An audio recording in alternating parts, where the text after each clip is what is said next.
compared with people of the same age, different age, sex, racial or ethnic background, level of education, and many other variables. This can help determine relative normality or abnormality of the score when comparing to similar people.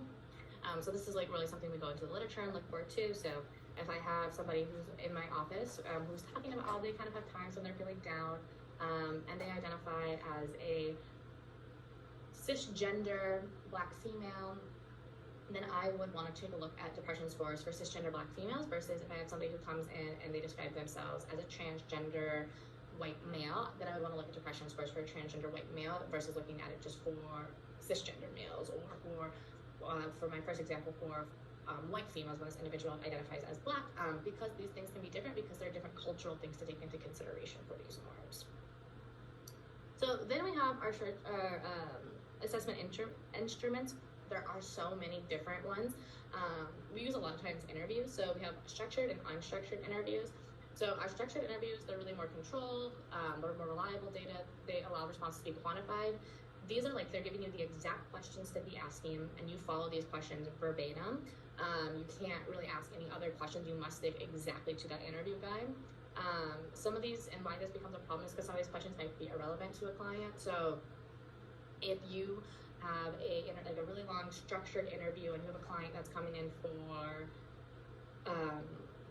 depression, but you also, because it's a structured interview, you have to ask questions about anxiety and there's literally no skip out. You'll be asking a lot of questions about anxiety and that can be really annoying to the client.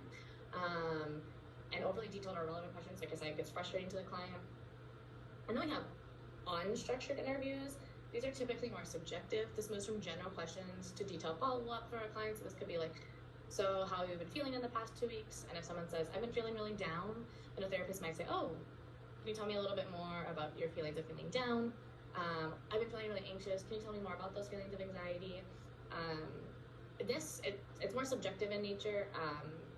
I would say too that I typically don't use this approach. I'll talk a little bit more about what I use for my approach for interviewing. You could possibly miss information though if you don't have like a set of questions, because what if somebody comes in and like, oh, I'm feeling kind of depressed, but they also are feeling anxious, but they haven't indicated anything to you that they're feeling anxious. They just said they were feeling down. You might only get stuck in asking them questions about feeling down or depressed, and you might not see this whole other anxiety that they're feeling too as well. It's for research settings, this is way too under controlled, so we really don't use unstructured interviews for research settings. We really do use the structured interviews for research settings. I will think clients do tend to find the unstructured interview to be more sensitive to their need. They can be valuable. Spontaneous information that would not emerge from a structured interview might come up. Some examples of this might be in structured interviews, like I said, we really focus on, we're looking at symptoms. So we have like a criteria list for depression. How are you sleeping? How are you, like, what's your concentration been like? What's your eating been like? Things like that. And so you might only stick to really those questions. And so the patient might have the need to tell you other things that are coming up for their depression for them. So they might have really bad interpersonal relationships because of their depression. Well, that question's not asked in our depression, like structured interviews for depression necessarily. They said the one that I have used in the past. And so you might miss some of that as well. There's also this approach where we take structured and unstructured for a semi-structured interview. So it's kind of getting the best of both worlds. You're having these structured questions, but you also have room to skip out of questions. You also have the room to probe a little bit more, to ask additional questions that aren't maybe in the interview packet. This is the approach that I use. So I start off with like a list of questionnaires to make sure there's things I can skip out of, but also gives me the flexibility to ask more questions if I need to, or to move around a little bit quicker if I need to as well. So that's the approach that I take. I feel like a lot of clinicians actually use more of an unstructured interview style though as well. And I think the research shows the longer a therapist is in the field, the more likely they start to use unstructured interviews. So assessment instruments, we also have clinical observations. The idea is that the interviewer assesses and learns about a person's function by attending to their appearance and behaviors in various contexts. One version of a clinician observation is called a mental status exam. For example, someone's clothing, personal hygiene, appearance, such as looking disheveled or well-groomed, and emotional expression can really say a lot about a person. You might notice that a person seems very anxious or fidgety, or they may be very stoic and still, flat affect, or they may be speaking very fast, or pressured speech, talking about delusional ideas, or are very rude and short with you, or highly emotional and crying. So these are all observational things that we can get. You can gather all of this information through observation, and they are all clues that can put you to make a formulation about your client. This is also ongoing though. If you have client that normally comes in like super well groomed, and then like one day they show up and it's like clear they haven't really brushed their hair. They're looking more disheveled than what they normally do. That's kind of an observation. If you've been seeing this client for a while and that happens, that is sometimes something a clinician will point out, or they may not point out the first time, but then if it happens 2 or 3 weeks in a row, they might say, hey, like I've noticed these things. What's kind of going on in your life? In addition, we also use self-monitoring tools. Self-monitoring tools are very highly used in therapy, and this is what we normally give as for homework for clients. And the client is asked to monitor various thoughts, feelings, and behaviors throughout the week in their natural life. So what brought on the anxiety?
Clinician will point out, or they may not point out the first time, but then if it happens 2 or 3 weeks in a row, they might say, hey, like I've noticed these things. What's kind of going on in your life? In addition, we also use self-monitoring tools. Self-monitoring tools are very highly used in therapy, and this is what we normally give as for homework for clients. And the client is asked to monitor various thoughts, feelings, and behaviors throughout the week in their natural life. So what brought on the anxiety? What was going through your head when the anxiety was brought on?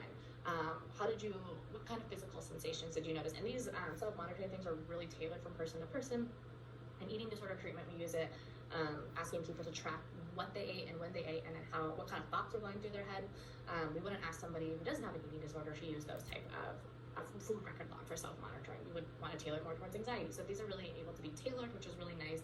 And they give us a lot of information about the intensity, how often things are occurring, what this really is like. It's kind of like getting to be, I always look at this as getting to be inside the patient's head as these thoughts are happening for the patient. So giving some like real life data, because it's gonna be really hard when somebody comes in for an assessment. They might give you like 1 or 2 examples, and then you get to see how much more these things are really actually happening in the real world. So that could be really helpful.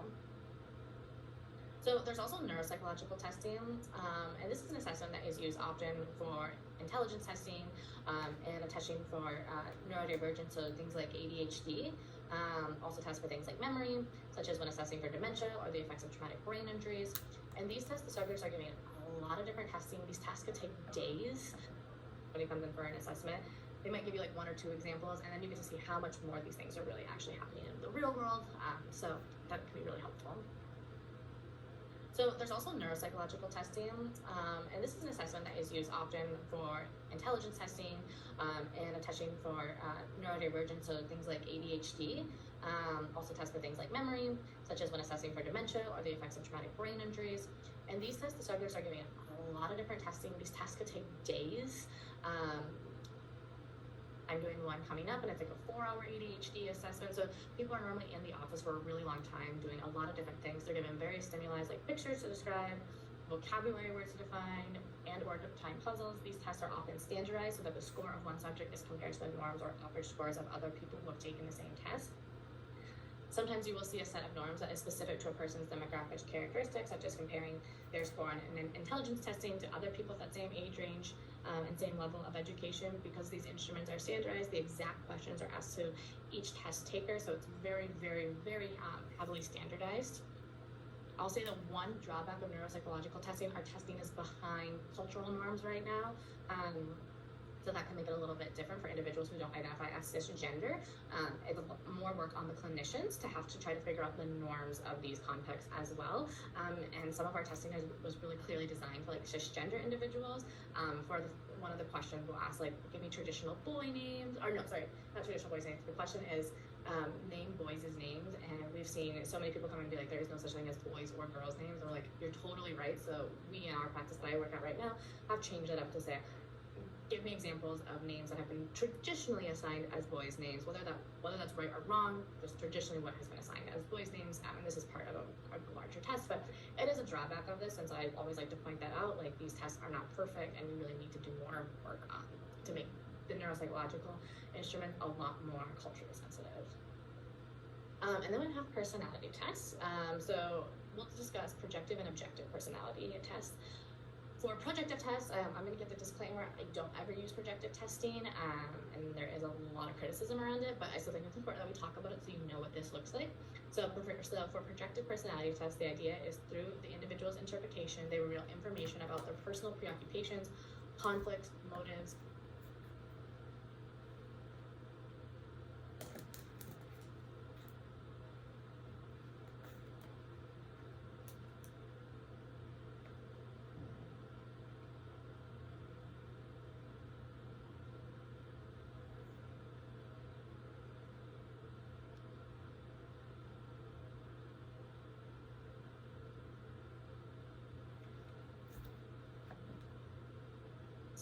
coping techniques, and more.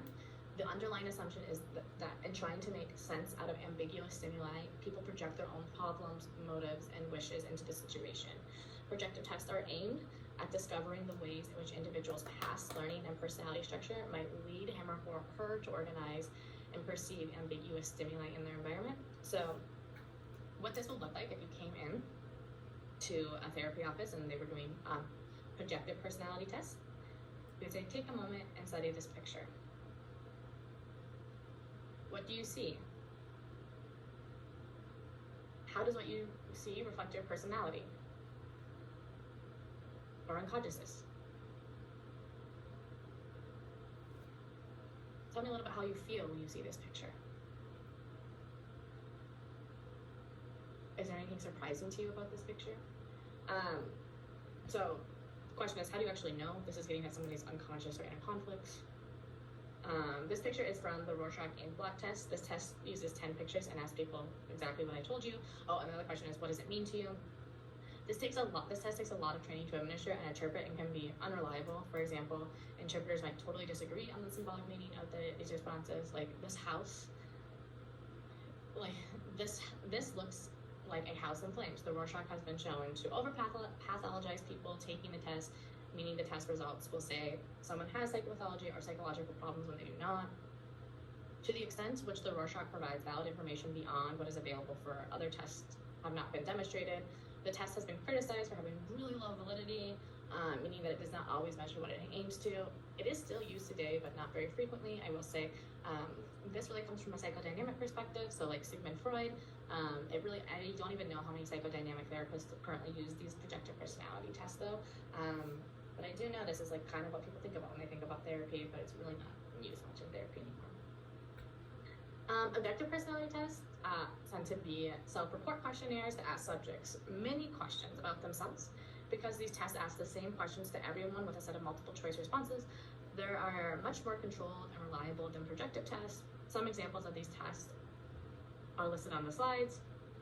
The most common is the MMPI, which is also the most frequently taught in graduate programs, including here at UAlbany. So the MMPI, the Minnesota Multifaceted Personality Inventory, includes clinical subskills, meaning that it dedicates a section of the instrument for questions used to detect different forms of psychopathology, such as anxiety or post-traumatic stress. People who score outside the norm on these skills tend to be experiencing abnormal behavior. It also includes valid scales, which aim to detect whether a patient has answered the test questions in a straight, truthful manner, or if they may be misinterpreting themselves, or misrepresenting themselves. Sometimes if someone is faking good, their test answers make them appear very healthy with no symptoms, which is virtually impossible. No one is perfect. Like, even if you have no true mental health diagnosis, you're likely to exhibit some type of mental health symptoms. Especially being college students, you probably experience some type of anxiety at some point in college. Even if it's just like your first day of coming to college, you experience some anxiety. So sometimes when people are faking good, it might happen for being used in forensic testing or legal settings, such as to determine whether someone is a fit to have custody of their child. In contrast, someone who is malingering might be motivated to appear very ill, so they rate all symptom questions as being extreme, which is also unlikely in reality. So that's like a really big perk of MMPI, is it can tell when people are faking from one extreme to the next. This test has strong research support and many advantages, including being cost-effective, highly reliable, and objective. It can also be scored and interpreted by a computer, which is a relief for people administering it because it involves hundreds and hundreds of yes/no questions. I want to say it's like 240 yes/no questions. So the people that are taking it find it to be a very long test. Also, a disadvantage is that people view the test as too mechanist to portray the complexity of human behavior. So once all of the assessments have been administered and interpreted, the clinician will work to integrate the various pieces of information into one overarching conceptualization of the patient's presenting problems, diagnosis, and risk and maintaining factors. So it's kind of like the example I talked about with the OCD with you. This can sometimes be difficult and confusing if two or more of the assessments have conflicting results. The clinician has to consider the reasons for which these results are not matching up and ultimately make a decision about what makes the most sense for the patient. The clinician will then use the assessment information to formulate a treatment plan that is most suitable for a client, while also taking into account the client's preferences. This treatment plan will also depend on practical factors such as time constraints and theoretical orientation of the therapist, and which treatment modalities the therapist is most comfortable and competent in delivering. It's like really true. I'm like an exposure therapist by nature, so I really heavily rely on like exposure-based practices, but I have colleagues that really don't like to do exposure therapy. So when somebody says like, I want to have an exposure, I want to do like more exposure work, they might not be the ones that are best suited. Flip-wise, to someone I talk about exposure therapy, people like, I don't really want to do exposure therapy. I will be really flexible in that, but if they want to do something like acceptance and commitment therapy, so ACT, that is really outside of my training wheelhouse, that I'd probably refer them to someone who has more active training. The results of neuropsychological testing can be used to determine academic support a student needs, such as someone with dyslexia getting extended time on standardized testing, personality testing, in addition to being used to understand a patient's presenting problem in psychotherapy, can also be used in forensic settings such as custody disputes and even criminal cases. So the neuropsychological testing is like super helpful, and the neuropsychological testing really, I would say, the role of neuropsychological testing is really to be more for support. So getting children or adolescents or young adults kind of the academic support that they need, whether that be extended time on testing, having bigger test material, like having the font blown up on their testing materials, as well as providing resources for individuals who have these disorders, as well as presenting some of this personality testing and stuff in court cases or custody disputes. It's kind of the role of neuropsychological testing, more of a supportive versus coming up with a formal treatment plan. So we have routine outcome monitoring, is a term used to describe psychotherapy research to define the process of collecting patient data throughout treatment. So essentially, this is just means giving a patient the same measure to fill out each week or every couple of weeks and observe their scores and change over time. Common measures used for routine outcome monitoring include brief self-report measures of psychopathology, such as short questionnaires measuring the severity of depression, anxiety, or behavioral measures, such as whether a person with social anxiety made small talk with their coworker over the week. This type of routine measurement is really important to understand if the treatment is actually working. The benefits of routine outcome measuring are that it tracks patients' progress or lack of progress over time, and can either help the patient to see how they are improving or let the therapist know if the patient is getting worse or not getting better fast enough. If the patient is staying the same or getting worse, this indicates that the therapist might need to think about changing the treatment plan. It's really, really important that therapists do this because research actually comes out and says that therapists think that they're doing a better job than what they are, or that their patients are doing a lot better than what they are. So this routine outcome monitoring really helps us to stay true to like know how well our patients are doing, and it also can be like for me, when I treat people with eating disorders, I have them fill out one questionnaire about once a month, but then I also am measuring their eating disorder behaviors like on a weekly basis. For people with OCD, I look more at how many exposures were they able to get into, and then also we'll use OCD measure as well. So there's always these ethical issues in assessment, and just like anything medical related. So decisions based on assessment data can have long-lasting consequences for patients. So really, it's extremely important to have accurate data. Each of the factors listed on the slides are important to keep in mind when interpreting assessment data, integrating data into one conceptualization of the client, and making clinical decisions. Cultural bias can impact assessment data if the assessment was developed to measure abnormal behavior, for example, typical Western culture, but you are assessing a refugee from Syria who lived in a completely different cultural context. Theoretical orientation can also influence the assessment because the clinician will always be biased, even if it's subconsciously, by their assumptions about what causes behaviors for clinical problems. Interpretation of assessment information can also be skewed if the clinician underemphasizes life situations of the client and assumes that their presenting problems are all due to internal personality traits. Another ethical issue is the lack of validation. Simply put, some assessment instruments have not really been well studied enough to yet confirm their validity in measuring what they're supposed to. Sometimes the measures are used to make decisions about a patient's care, despite their lack of research evidence. Finally, ethical dilemmas can arise if the clinician gives a patient a diagnosis or makes a clinical decision without enough information, or information that is inaccurate, given that these decisions have lasting impacts on the client and the treatment. Okay, and then we have our models of classification.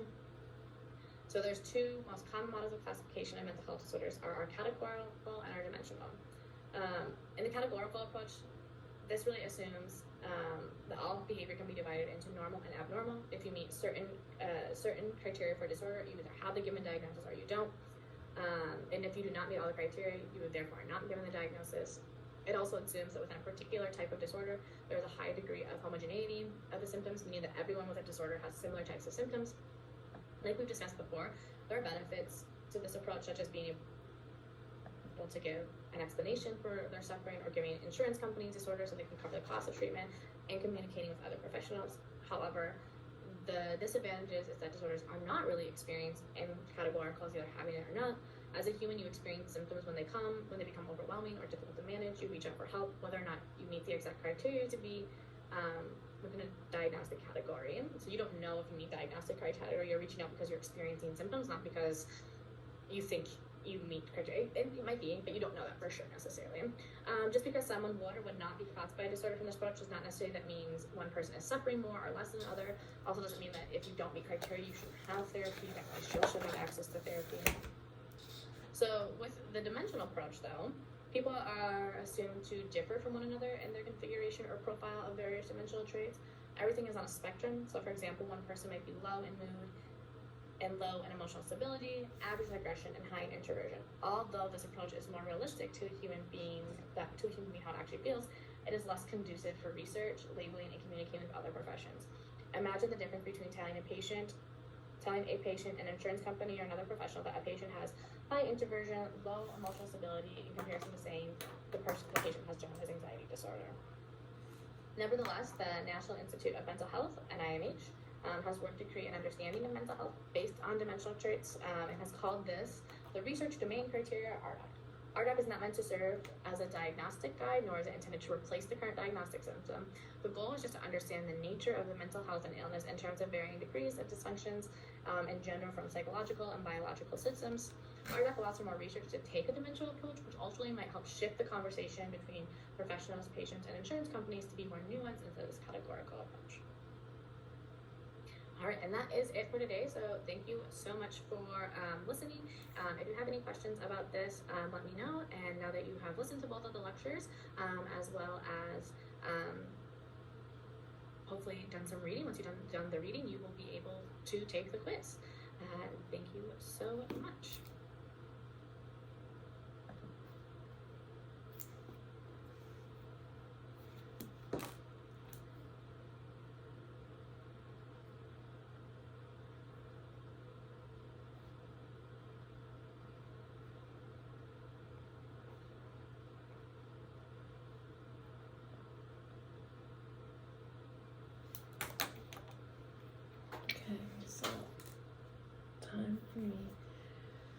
to take a nap.